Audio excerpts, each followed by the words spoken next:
Welcome to रिपॉइंट classes. कैसे हैं dear students? I hope सभी मजे में होंगे और अपनी तैयारी एकदम बढ़िया तरीके से कर रहे होंगे। दोस्तों, जैसा कि आप सभी को पता है, एमटीएस एग्जाम 2 मई से स्टार्ट हुआ था और 19 मई तक चलने जा रहा है। मतलब मई में कुछ दिन और रह गए हैं एग्जाम के लिए, उसके बाद जून में स्टार्ट होगा फिर आपका एग्जाम। हमने उसी को देखते हुए एक बार फिर से जी के जीएस का मोस्ट इंपोर्टेंट सेशन लेकर मैं आपके साथ में हाजिर हूँ। मैंने बैक सेशन भी प्रोवाइड कराए हैं जी के जीएस के, उसमें से भी आपको काफी क्वेश्चंस देखने को मिले हैं और हर शिफ्ट में गारंटी के साथ में देखने को मिले हैं। ये आप भी जानते हैं और हम भी जानते हैं। तो इस सेशन को भी मैं ऐसे ही मोस्ट इंपोर्टेंट क्वेश्चंस के साथ लेकर आया हूं, आपको बिल्कुल भी स्किप नहीं करना है। जैसे आपको पता है एमटीएस एग्जाम चल ही रहा है, आने वाले टाइम में यानी अगस्त में सीएचएसएल का भी एग्जाम होने जा रहा है। उसके फॉर्म 9 मई से अप्लाई हो चुके हैं, तो जिसने भी फॉर्म अभी तक नहीं भरे हैं वो फॉर्म भर सकते हैं और सीएचएसएल एग्जाम की तैयारी भी कर सकते हैं। हम सारे कॉम्पिटेटिव एग्जाम के लिए आपके लिए मोस्ट सेशन ऐसे ही लाते रहेंगे, तो आपको बिल्कुल भी स्किप नहीं करना है। हमारे सेशन को प्लीज लास्ट तक जरूर देखें, क्योंकि हम गारंटी के साथ कह रहे हैं यहाँ से क्वेश्चन आपको एग्जाम में देखने को मिलेगा ही, और आप मेरे से आकर कहकर जाओगे कि सर आपने जो पढ़ाया था वो हमें एग्जाम में देखने को मिल रहा है। तो चलिए सेशन को स्टार्ट करते हैं बिना टाइम वेस्ट किए और देखते हैं आज के मोस्ट इंपोर्टेंट क्वेश्चंस। चलिए फर्स्ट क्वेश्चन आपकी स्क्रीन पर आ चुका है, जल्दी से इसका आंसर देने के लिए तैयार हो जाइए जल्दी से। चलिए क्वेश्चन है, भारत में राष्ट्रीय आय का आकलन सबसे पहले किसने किया था? बताइए, क्वेश्चन दोबारा सुनिए। भारत में राष्ट्रीय आय का आकलन सबसे पहले किसने किया था? आप जल्दी से इसका आंसर दीजिए कमेंट बॉक्स में, किसने किया था? तो इसका राइट आंसर होने वाला है दादा भाई नौरोजी। क्या होने वाला है? दादा भाई नौरोजी। इसका राइट आंसर हो जाएगा दादा भाई नौरोजी ने भारत में राष्ट्रीय आय का आकलन सबसे पहले किया था। चलिए नेक्स्ट क्वेश्चन, किसी देश का आर्थिक विकास किस पर निर्भर है? किसी देश का आर्थिक विकास किस पर निर्भर है? प्राकृतिक संसाधन या बाजार का आकार या पूंजी निर्माण या उपयुक्त सभी? देखिए, ये तीनों जब सही होंगे किसी देश में तभी हमारा आर्थिक विकास, देश का आर्थिक विकास सही होगा। तो उपयुक्त सही इसका राइट आंसर हो जाएगा ऑप्शन डी। चलिए नेक्स्ट क्वेश्चन देखिए, डब्ल्यूटीओ का मुख्यालय कहाँ है? पहले तो मुझे ये बताइए डब्ल्यूटीओ क्या है। मैं आपको बता दूं, डब्ल्यूटीओ विश्व व्यापार संगठन। अच्छा बताइए इसके मुख्यालय कहाँ पर है? तो इसका मुख्यालय जेनेवा में है। अच्छा, ये जेनेवा कहाँ पर है? ये जेनेवा स्विट्जरलैंड में पड़ता है। कहाँ पर? स्विट्जरलैंड में। जेनेवा कहाँ स्थित है? स्विट्जरलैंड में। चलिए नेक्स्ट क्वेश्चन देखते हैं। नेक्स्ट क्वेश्चन है, मुद्रा आपूर्ति किसके द्वारा नियंत्रित की जाती है? जल्दी से बताइए, मुद्रा आपूर्ति किसके द्वारा नियंत्रित की जाती है? तो इसका राइट आंसर होने वाला है ऑप्शन डी, भारतीय रिजर्व बैंक। सॉरी, क्या होने वाला है?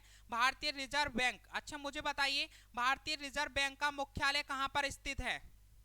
मुख्यालय कहाँ स्थित है भारतीय रिजर्व बैंक का? तो मुंबई में इसका मुख्यालय स्थित है। अच्छा बताइए, इसकी स्थापना कब हुई थी? भारतीय रिजर्व बैंक की स्थापना कब हुई थी? तो 1 अप्रैल, कब? 1 अप्रैल 1935 में इसकी स्थापना की गई थी। अच्छा, सीईओ बता सकते हो भारतीय रिजर्व बैंक के सीईओ कौन हैं? तो इसके सीईओ हैं प्रभदेव सिंह। कौन है?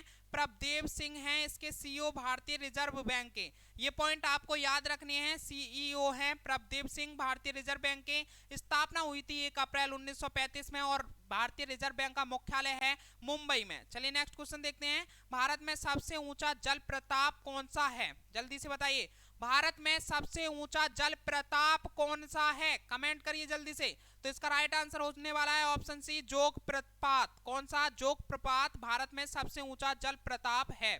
चलिए बताइए ये कहाँ स्थित है? तो ये भारत के कर्नाटक राज्य में स्थित है। कहाँ पर? भारत के कर्नाटक राज्य में स्थित है।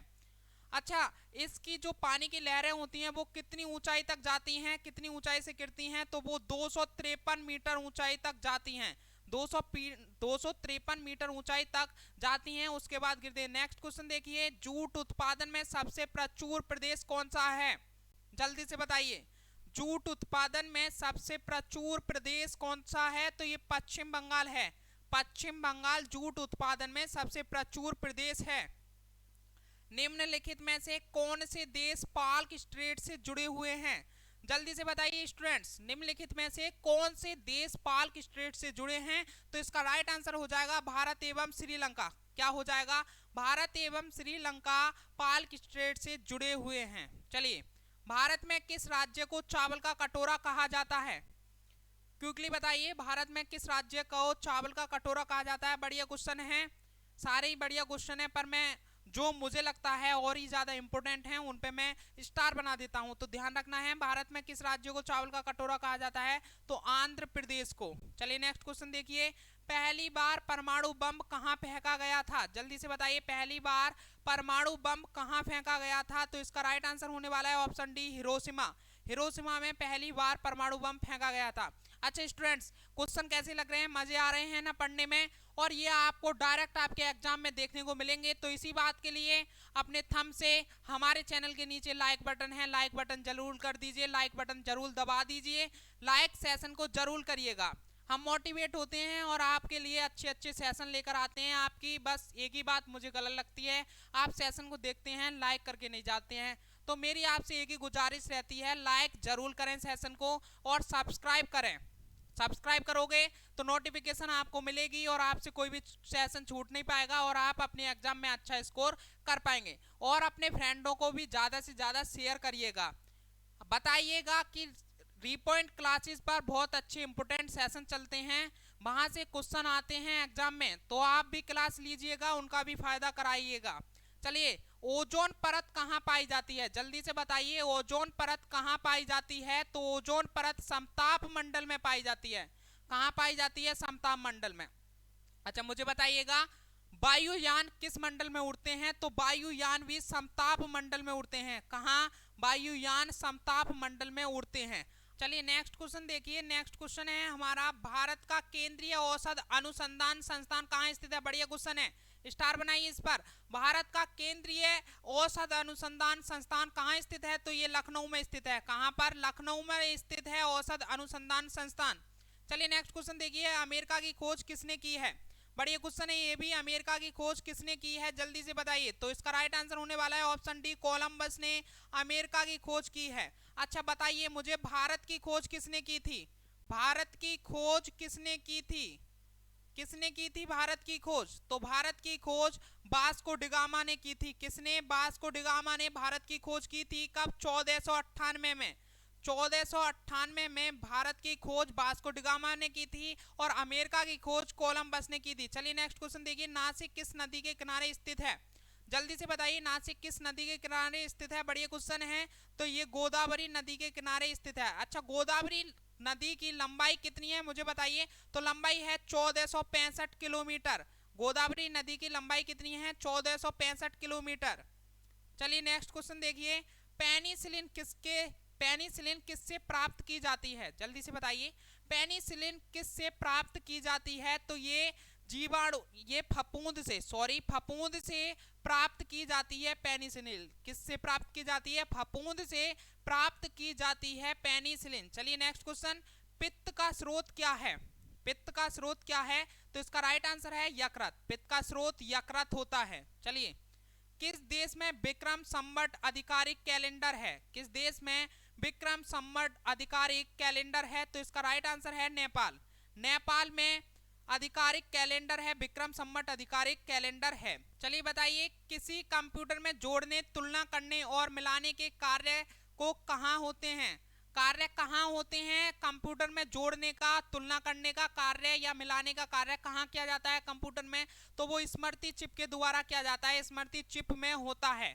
चलिए नेक्स्ट क्वेश्चन है, भारत सेवक समाज की स्थापना किसने की थी? बढ़िया क्वेश्चन है, भारत सेवक समाज की स्थापना किसने की थी? तो ये गोपाल कृष्ण गोखले ने। किसने? गोपाल कृष्ण गोखले ने की थी भारत सेवक समाज की स्थापना।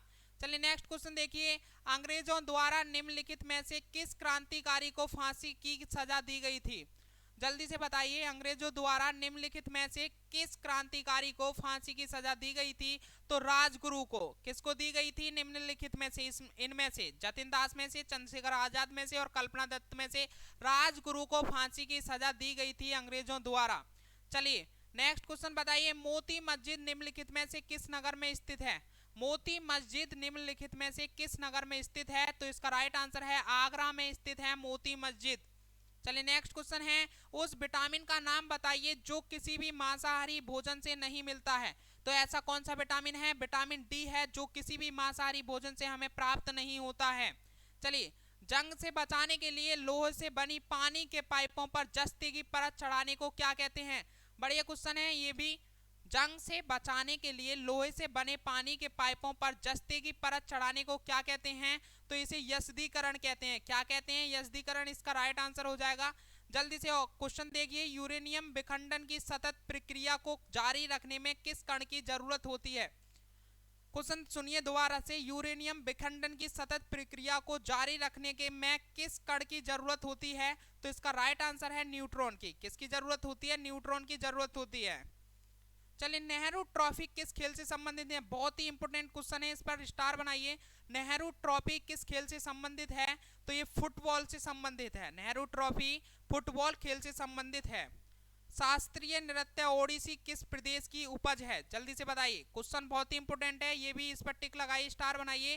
शास्त्रीय नृत्य ओडिसी किस प्रदेश की उपज है? तो ये उड़ीसा की। कहाँ की है? उड़ीसा की। ऑप्शन बी इसका राइट हो जाएगा, उड़ीसा की शास्त्रीय नृत्य ओडिसी उपज है।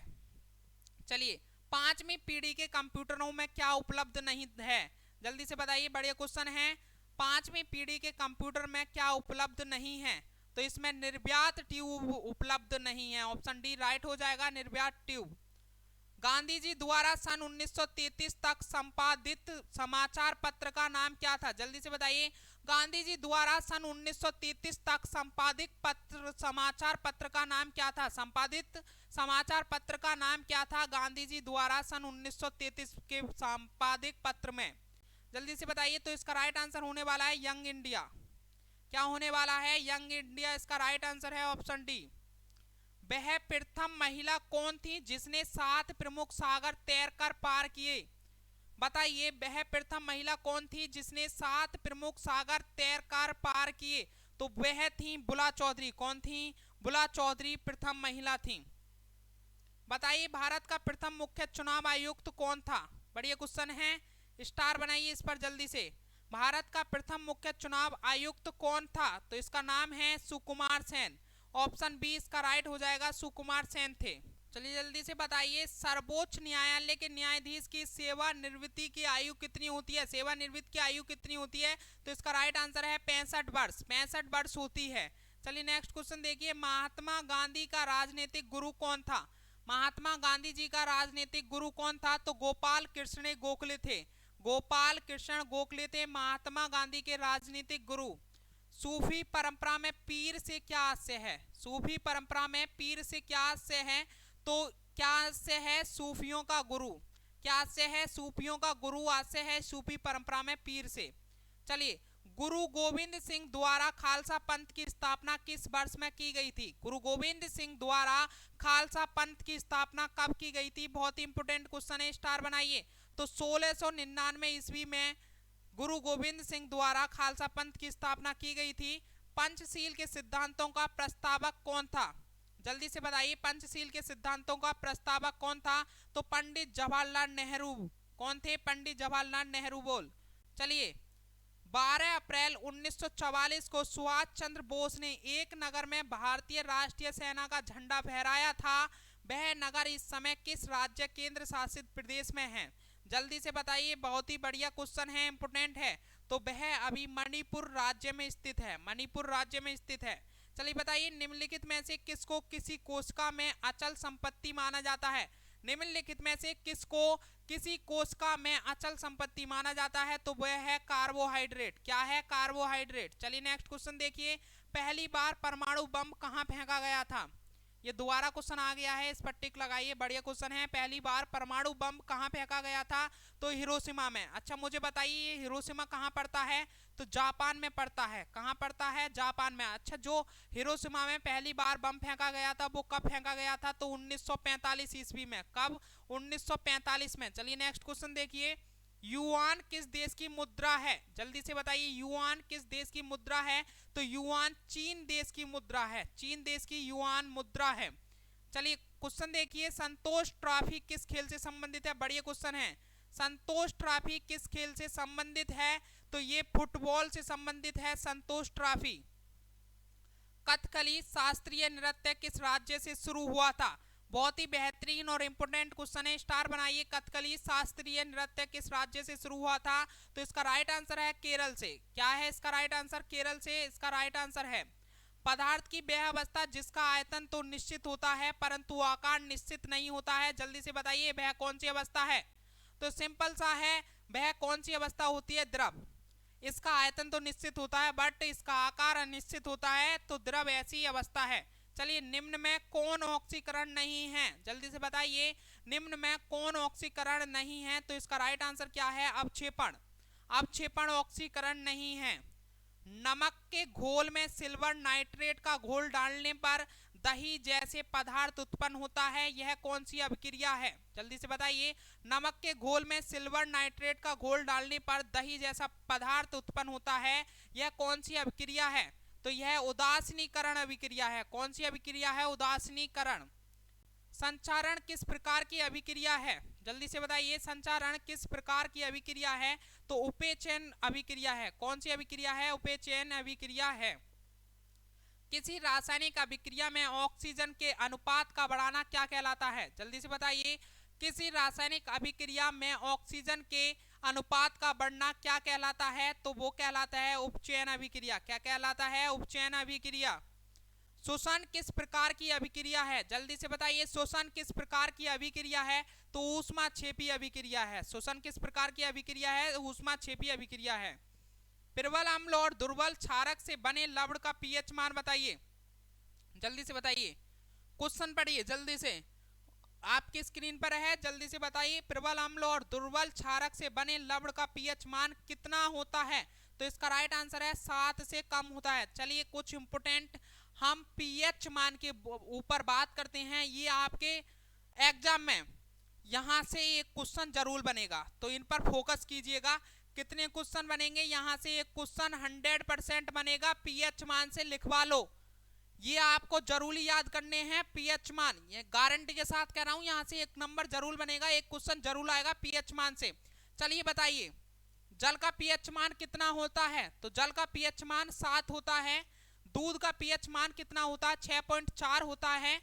और सिरके का पीएच मान कितना होता है? 3 होता है। नींबू का पीएच मान 2.4 होता है। और NaCl यानी नमक का पीएच मान कितना होता है? तो 7 होता है। और मानव मूत्र का पीएच मान कितना होता है? 4.8 से 8.4 तक होता है। 4.8 से 8.4 तक होता है मानव मूत्र का पीएच मान। और समुद्री जल का पीएच मान कितना होता है? तो 8.5 होता है समुद्री जल का पीएच मान। आंसू का पीएच मान कितना होता है? 7.4। कितना होता है आंसू का पीएच मान? 7.4। देखिए, आपसे जल का पीएच मान पूछ सकता है, दूध का, सिरके का, नींबू का, NaCl का। मानव मूत्र का सारे ही इंपोर्टेंट हैं, पर इन पे ज्यादा फोकस करिएगा। चलिए नेक्स्ट देखते हैं, मानव रक्त का, ये बहुत इंपोर्टेंट है। मानव रक्त का पीएच मान कितना होता है? तो 7.4 होता है। अच्छा, शराब का पीएच मान कितना होता है? 2.8 होता है। और मानव लार का कितना होता है? तो 6.5 से 7.5 के बीच में होता है मानव लार का पीएच मान। यह आपको याद रखने हैं, यहां से लिखवा लो, ये क्वेश्चन जरूर आएगा। एक क्वेश्चन यहां से आपको जरूर देखने को मिलेगा, ये मेरी गारंटी है। किसी भी एग्जाम में, यहां से हर एग्जाम में एक क्वेश्चन जरूर आएगा। क्षारक को जल में घोलने पर क्या मुक्त होते हैं? जल्दी से बताइए, क्षारक में जल में घोलने पर क्या मुक्त होते हैं? तो OH- ऋणायन मुक्त होते हैं। क्या मुक्त होते हैं? OH ऋणायन। चलिए बताइए, दही में किस प्रकार का अम्ल पाया जाता है? तो दही में लैक्टिक अम्ल पाया जाता है। इंपोर्टेंट क्वेश्चन है, ये पूछ सकता है एग्जाम। लैक्टिक अम्ल दही में पाया जाता है। चलिए जल्दी से बताइए, वे पदार्थ जिनके स्वाद खट्टा होता है और जो नीले लिटमस के घोल को लाल बनाता है, उसे क्या कहते हैं? जल्दी से बताइए, तो उसे कहते हैं अम्ल। क्या कहते हैं? अम्ल। जो स्वाद खट्टे होते हैं और जो नीले लिटमस को लाल बनाते हैं, उन्हें अम्ल कहा जाता है। बताइए, जल में घुलनशील भस्म क्या कहलाते हैं? जल में घुलनशील भस्म क्या कहलाते हैं? तो क्षार कहलाते हैं। जल्दी से बताइए, निम्न में कौन प्रबल अम्लीय है? जल्दी से बताइए, निम्न में कौन प्रबल अम्लीय है? तो इसका राइट आंसर है pH0। pH0 होता है प्रबल अम्लीय। तो स्टूडेंट्स, आज के हमने सेशन लिया था GK GS का मोस्ट इंपोर्टेंट क्वेश्चंस पर। तो मैंने सारे के सारे क्वेश्चन आपसे डिस्कस कर लिए हैं। अगर आपको कोई भी डाउट आता है तो मुझे कमेंट कीजिए और उसका सॉल्यूशन कुछ ही मिनट के अंदर आप ले लीजिएगा। आपको अगर कोई भी डाउट होता है तो कमेंट में आप उसका रिप्लाई मुझसे ले सकते हैं। तो चलिए आज के लिए इतना ही, फिर मिलते हैं एक और नेक्स्ट और मजेदार सेशन के साथ में। तो आज के लिए bye bye, take care and love you student. जय हिंद, जय भारत, वंदे मातरम। Thank you.